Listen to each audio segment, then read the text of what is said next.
देखो ये जो निजुक्ति आज होती ये संपूर्ण रूपे एक स्वच्छ प्रक्रिया रे निजुक्ति होती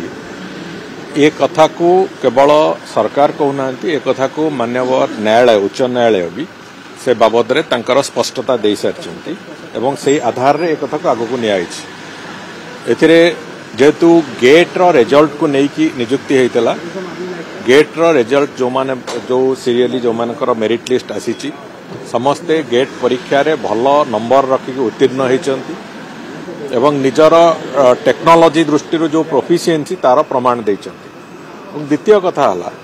ये बाबद रे माननीय उच्च न्यायालय भी तांकर स्पष्टता देइचंती एवं निजुक्ति प्रक्रिया को वैध बोली घोषणा करचंती। तेणुकरी ताकू नेकी केही किछि कहि पारे एवं आउ गोटे कथा भी मुझे कहवाक चाहिए आज जेतिकी पिला एठी निजुक्ति पाइचंती 100 ରୁ 100% पाखापाखि ओडिया पिला ओडिशार पिला ही पाइचंती। तेणुकरी से बाबद रे केही किछि कहिले मु भाबुची से तार प्रलाप करवा छड़ा अन्य किसी कथा नुहे एवं ये जो इंजीनियरिंग निजुक्ति प्रक्रिया को आम आगू को नहींचु एवं जो पिला माने आसिचंती हमको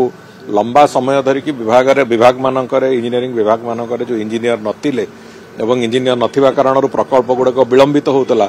मेंटेनेंस हो पार नथिला जो विभाग गुड़िकर काम दक्षता धीरे धीरे खराब होगा जाऊला से प्रक्रिया आम निष्कृति पाइचु जूनियर इंजीनियर आम अपॉइंट कर सारी असिस्टेंट इंजीनियर एवं अपॉइंट करुचु एवं ये प्रक्रिया थरे आरंभ होइछि जा सेतिरे निश्चित भाव में ओडिशार इंफ्रास्ट्रक्चर को आहरी बहु आगु को नवाकू आम विभाग मान को बल मिलिबो एवं आम ओडिशार जो विकसित ओडिशार परिकल्पना को निश्चित भाव में साकार करिवारे सक्षम भी हो।